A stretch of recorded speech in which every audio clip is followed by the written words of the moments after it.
Hey Wofford fans, Phil Marcello here, welcoming you into Conquer and Prevail, Tracking the Terriers, presented by Pinnacle Hospitality. Each week on Conquer and Prevail, we will check in with various Wofford Athletic staff members to see what they are doing to keep their programs ready for action. On this episode, we talk with Alex Hamilton and Amanda Parris. Fans, we now welcome on Wofford men's golf coach, Alex Hamilton. Alex, I know you've been busy, so first off, thanks for taking a couple of minutes away from your day to talk to the Terrier fans. No, absolutely. And honestly, busy is not a word I would use right now. It's and it's just a little different, right? We have two young girls, trying to make sure they're staying on top of what they're supposed to be doing and everything. It's just, I guess busy has just changed, would be the best way to put it. That is a good way to put it. Now we'll kind of jump back to, where this kind of started. The team had a couple solid finishes, a sixth place finish at the Wexford Invitational as you were getting into really the stretch run of what would have been the season. What were you seeing from the team and maybe a couple of players that were starting to round into form before the unfortunate end? Yeah, absolutely. Very unfortunate how things transpired. It was, we lost Walker Simus, who's not going to be back next year, was an all-SoCon player, was prepping to potentially be a two-time all-SoCon player for us, a great leader, great guy, great team guy. To have his senior season cut off like that was definitely a little bit upsetting, but we were starting to play some pretty good golf. In Wexford, we finished sixth, but it was a very tightly packed finish. We still had a chance to win with, I think it was 3 holes to play. We were 3 shots back, I think, if I remember correctly. That was great to see. Palmetto, we fought pretty hard, had some guys with some pretty good finishes. Martyr was coming off, I think, 3 straight top 20 finishes to end the spring season. So Ryan was playing well. Walker Jones was starting to play some pretty good golf. Walker Simus obviously was playing very well. A freshman, Matthew Larkin, played his first collegiate round on the team for us, shot it under par, which is amazing. All that team pressure, everything, and he was able to go out there and actually birdie his last hole to shoot under par in his first round. So a lot of good things coming into form kind of in the spring. So it was really unfortunate to see that kind of thing happen. Yeah, it was, from my perspective, it was fun getting to know Walker and all the guys, but unfortunate the way it ended, but good getting to know him. And you mentioned Ryan Martyr. He had bumped his way up to top 15 in terms of SoCon scoring average. He's going to be a senior next year. What did you see in his game, and, what can he bring next year as being that senior leader? Yeah, Martyr's a great player for us. If you look at his resume, he's played in 2 USAMs. He almost won the South Carolina State Am, almost won the Carolinas Am. Kind of led us, if I remember correctly, we beat Georgia last year at Georgia, and he was kind of our leader that week. So we've had some good finishes. He's had some good play. Occasionally he's fought the driver a little bit, but all in all, he's really starting to round into form and was playing some exceptional golf. Guy makes a lot of birdies. Last year, I think at Palmetto, he turned in 30, and Walker Simon shot 64 that week. So some really good things from Martyr, and really looking forward to seeing his senior year. I think it's going to be special. I think a lot of the viewers will relate to fighting with the driver. But talk about what you can say about maybe some of the incoming freshmen that you're hoping can give a jolt of energy to the program. Right. So we have 3 incoming freshmen, Jay Beach, Harry Jones, and John Fahey. And John's from Charlotte. The other 2 are actually both from Richmond Academy in Augusta. So that's something unusual to have 2 players from the same high school. All 3 are really smart guys, great Wofford people. Jay was Southeastern Junior Tour Player of the Year, I think, in 2018. So he's got a very accomplished resume, lots of junior golf wins and stuff like that. Harry is a great player. His dad actually played for Furman, so we stole one there, I guess you could say. A good get. And then John's from Charlotte, like I think I said, and John's a very good athlete. His team finished, I think, lost in the finals of the North Carolina high school soccer. And obviously he's a golfer too, so he's just an incredible athlete, and his upside is definitely.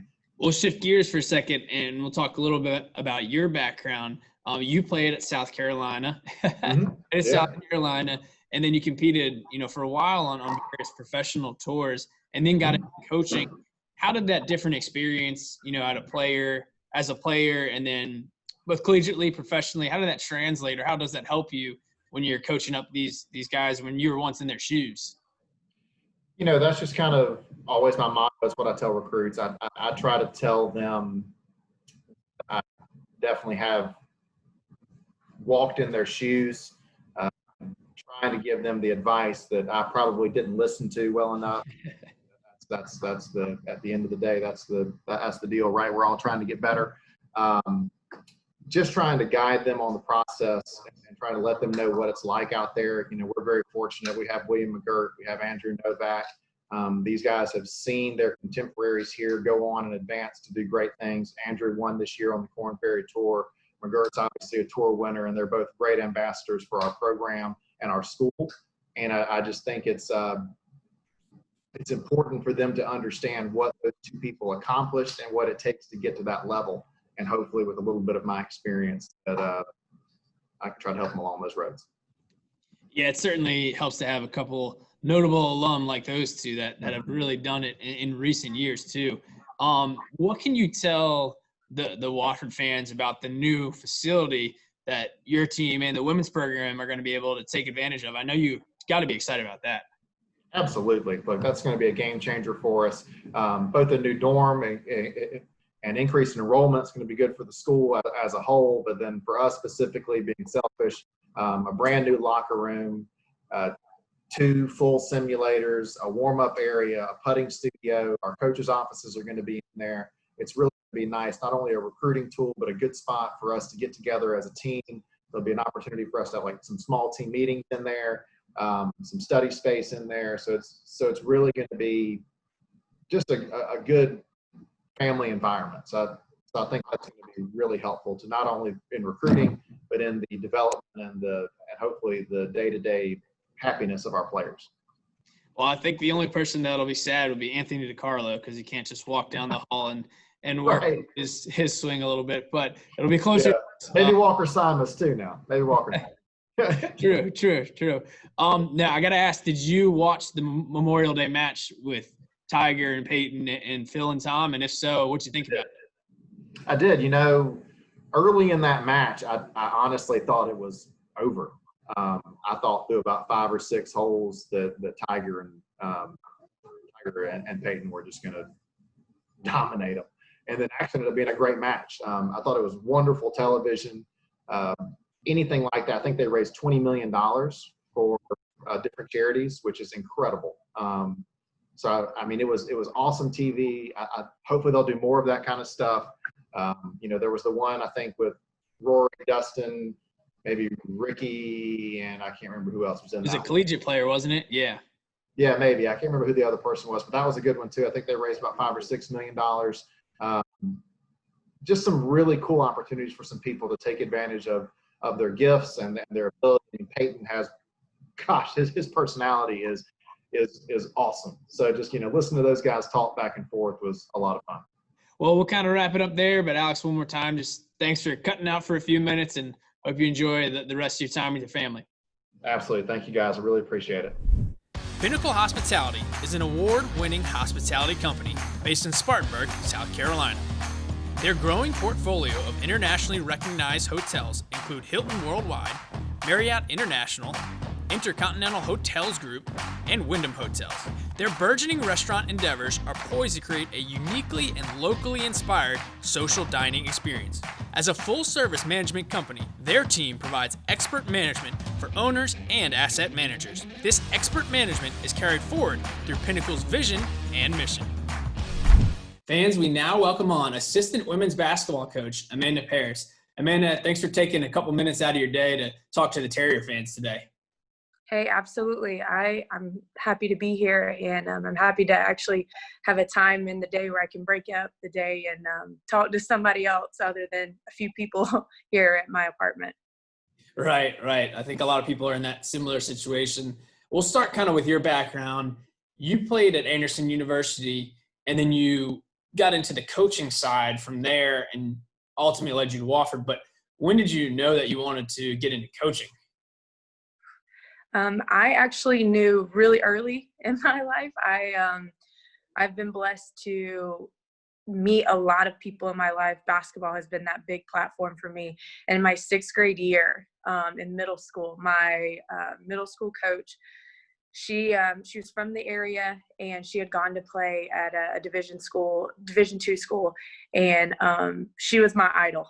We were the same height, basically. So I was like, you know what, if she can do it, I can do it, as a player and then on as a coach. And ever since then, this has been the only thing I've known. Basketball has been something I've always wanted to be around. So pretty early on in my life, for sure. That's awesome. Can you tell us about, I know you were at Gannon after, but can you tell us about how you got to Wofford? Yeah. Okay, long story, I feel like. But so I've actually known Jimmy, Coach Garrity, and Mike Merrill for a very long time. I've known them for almost 9 years now. And so when I graduated from Anderson, I had an extra semester to finish out some student teaching locally there in Anderson. And so along with that, I was like, hey, like, if y'all need my help, please contact me. I'll do anything. I will fill up water bottles. If you need a scout team, I'll play. I just wanted to do anything to stay connected with the team, and also with basketball, for sure. And of course, Jimmy and Mike were the two that were hired on there after I graduated. And so I was grateful enough. They took me on, and I was basically jumping in headfirst, going through scouting, recruiting, and just learning everything about what it is to be a college coach. So I was there for 2 years. And then after that, I went my separate ways from those two. And after that, when I was at Gannon, I loved Gannon. I was there with my college coach who I played for. And the only bad thing that I did not like is the snow. We had a bad snow that year I was there, and I was like, somebody who's originally from Georgia, this isn't the best thing, I think, for me, but I got a call from Jimmy that spring, and he was like, hey, an opening popped up. Would you want to come down? And he gave me, Phil, I tell you, he gave me 3 days to make a decision. And I said, well, are you going to give me the week? And he goes, no, I'm going to give you a couple days.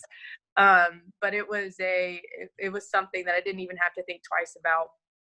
And been here ever since, going into my 4th year this coming year, and time has flown by so fast. I bet. That's a cool backstory. Now, one of your duties now is to be the recruiting coordinator. Can you tell us a little bit about what that entails and how the COVID has impacted that? I'll start with, I guess, like the role. I love everything about this recruiting coordinating position because I get to talk to so many people. We always hound on relationships, and that's, people on campus, girls on the team, and then also with us four as a coaching staff. But that also relates obviously onto recruiting. And I love talking to the young ladies that we want here on campus. And it's just a lot of fun. The fun part too is I get to create a lot of different things like images and just anything creative to keep people interested, basically. Ever since the quarantine happened, it's been a little bit different. And as every college sport knows, Zoom has been the biggest attribute to our recruiting. With that, we've been able to do, live tours on campus, which we were really blessed. We actually, one of our 2021s that we had commit to us, it was all about the Zoom. It was all about the videos that we had. And just, again, the relationship part where all of us were making her and her family feel at home is just the big thing that we like to push for our program. 2018-19 was a really special one. You knocked off the number 4 team to advance, ETSU to advance to the semifinals, and that was the first time the program had been that far since 2002. Explain that kind of game and then the culmination and the feeling after that. That must have been awesome.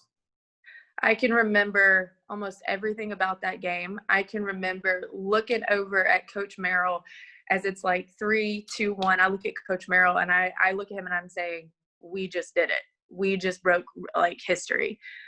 We broke some records. That year was our biggest year, I think, just so far, just because of our position. We broke so many records that year as a team, but that one was just just that half cherry on top. Now, of course, we would have wanted to do more and gone further, but just hitting that milestone as a program, oh my, like I still get chills from it, because I can just remember the plays that some of our players were having to make, just because ETSU is so tough, and they like to run and they like to get up in you, but our girls never back down. And for us going into that locker room, I can just see water flying everywhere.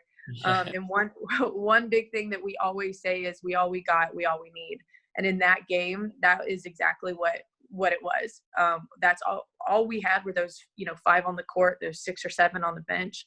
And that's all we needed for that. And I think I need our season to hurry up and get here so we can go right back to that feeling. Amanda, well, thanks for, again, taking a few minutes out of your day.